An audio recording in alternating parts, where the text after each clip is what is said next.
Hi, readers. So, what we're going to be doing today is we are going to be looking at two of the books that you have heard as read alouds, and this might be in two parts. But we are going to look at Sequoia and If You're Not from the Prairie, at the poetic and descriptive language that these authors have used to describe this setting. So, I'm going to present this, and we're going to view this as a slideshow.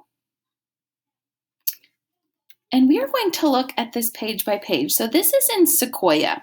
And I want you to think about the mental image you get when I read this. He listens to beetles scratch, to woodpeckers tap, to firs converse in wind. So what time and place do you get a mental image of? And what words does the author use to describe this setting? So I'm thinking of beetles scratch, um, woodpeckers tapping, and firs conversing. And conversing means just talking. And so this kind of tells us what animals and plants sound like in the forest. He uses personification. We've talked about before, is the tree. And so the tree is listening to conversations or having conversations. And when you see the word wind, you can kind of feel it as if you're there. So those are the words that kind of give us that mental image describing the setting on this page of Sequoia. And so that's the words, and here is the full page. And so that really helps you identify the setting. We're going to look at another page from Sequoia. He tells of golden grizzlies gone. He tells of olden forests gone. He tells of golden men. And so the author gives us words to give us clues of the setting. And so obviously we see grizzlies and gone, they're not there.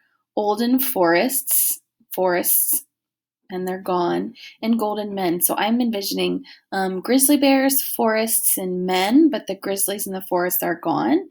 And so from this page, what does he want you to know about the setting? Well, he wants us to know that things have changed and that grizzlies and forests, they've died out or they've been ruined.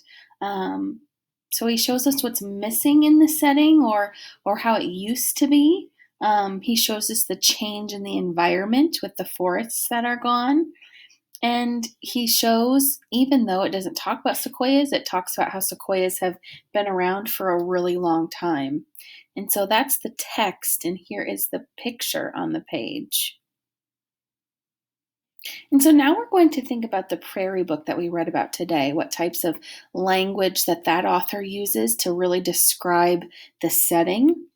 And so we're looking at this page. Oops, sorry, it's a little bit blurry. If you're not from the prairie, you don't know the wind. You can't know the wind.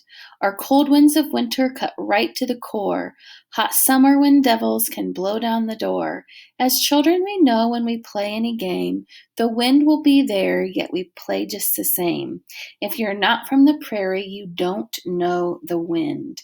So look at this page and think about, what are the clues in the words that the author gives us for this setting? So I'm thinking of the wind, cold winds in winter, summer blowing, children playing. Okay. So this describes the change in season. It tells us the severity of the weather with it being super, super cold, and then the winds blowing down the doors. That tells us how severe it can be. It also tells us the extremes in the weather, so from hot to cold to wind. And so those are the words that the author uses to describe the setting. And so that's the word side of the page. And then there is the image from that page. Okay. So friends, authors use descriptive words and poetic language to help us get a mental image and know what the setting is about in their stories.